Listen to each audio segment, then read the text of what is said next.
This episode contains sponsored items.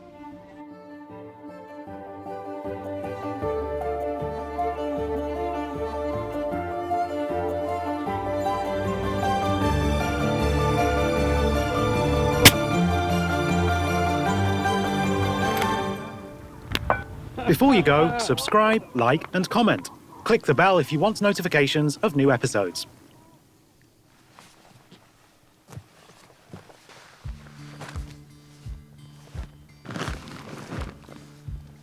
LRPRO. Start.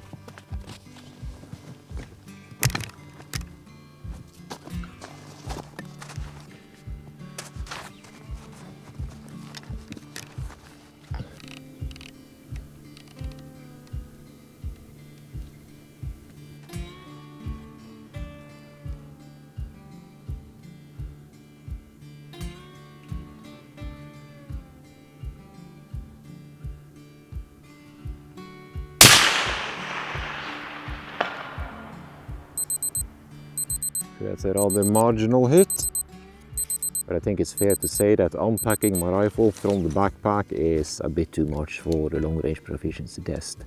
I had to rush through the last bit of the test and I more or less slapped the trigger and the target gave an immediate response. Don't do that.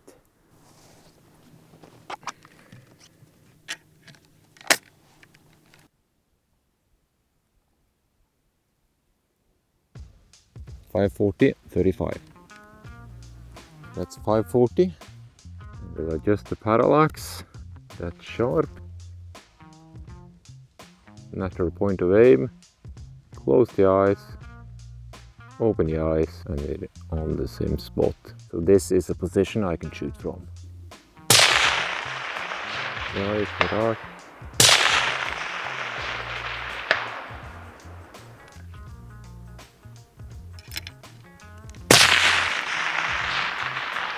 So today was a clear low tendency, and when I look in the app here, the instrument house is at 24 degrees. It's absolutely not.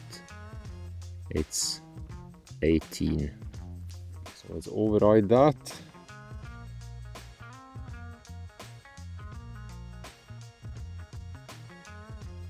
And it doesn't change the come up, still 35. Let's try the ballistic bar. 603, 43, and we'll see what happens there.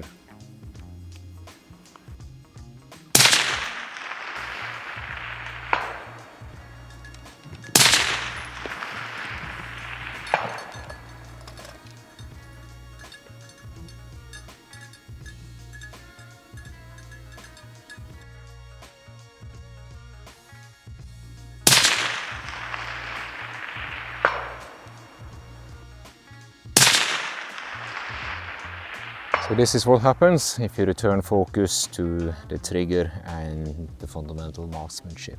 More or less nicely centered on the bar, one shooter arrow down here and one which I cannot explain up here. But the rest nicely centered on the bar. So nothing wrong with the equipment, but I kind of knew that. Good or bad, it's always the shooter. So the good news is that there is nothing wrong with the system. The binoculars are delivering the perfect solution. The scope works as it should, and the chronograph says the ammunition is on point. As long as I return the focus to the trigger, the grip and the trigger, I'm putting more or less every shot on the bar. So at the 540 target, most likely I didn't have enough focus on the grip, and a common error there is to create a slight lift in the rifle, which will put the impact low, which you also saw here. Okay, so the only damage here is to my ego. So when you shoot the K95,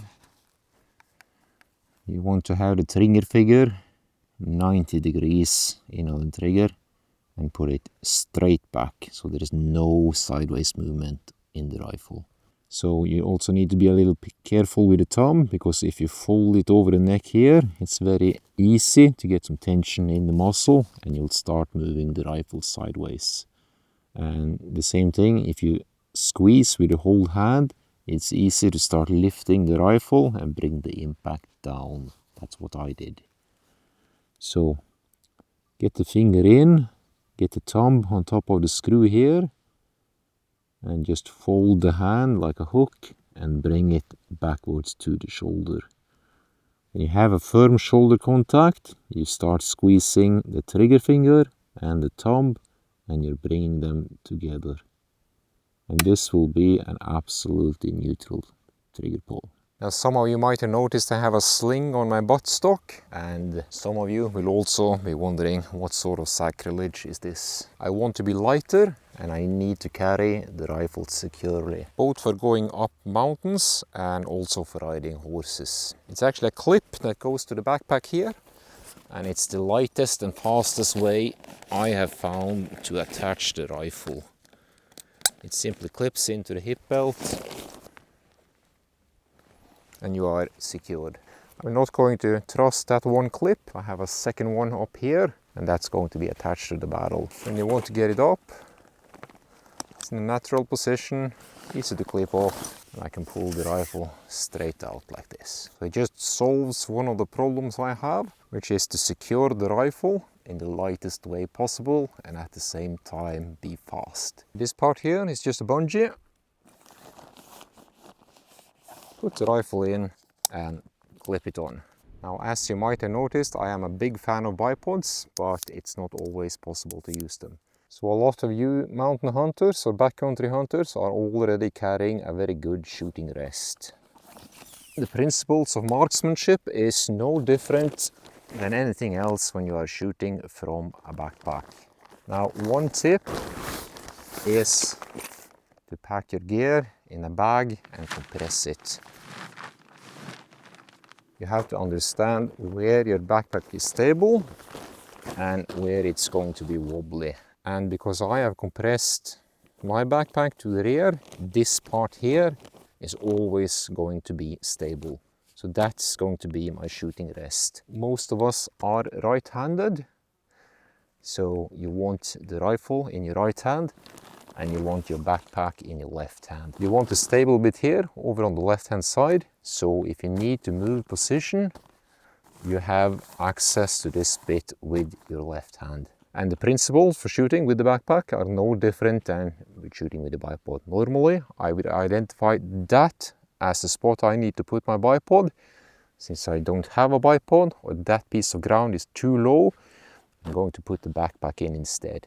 And just as I would with a bipod, I'm bringing in the backpack and I'm placing it where I would have placed the bipod. So you want your hand on the rifle, right hand, shooting hand, and you want the left hand free to grab the backpack, because then I can move position while you hold and aim the rifle. Because I have compressed the backpack, my support is completely stable, just like a bipod would be. And that's a center. We're not going to dwell too much on that. It's just as easy as anything else. You need to know where it's stable and you need to know where it's soft and squishy, and keep the stable pit ready to be maneuvered by your left hand side. Subscribe to the THLR channel by clicking the left logo icon, so you'll be shooting straighter than a drunk skunk before the sun shines over northern Norway.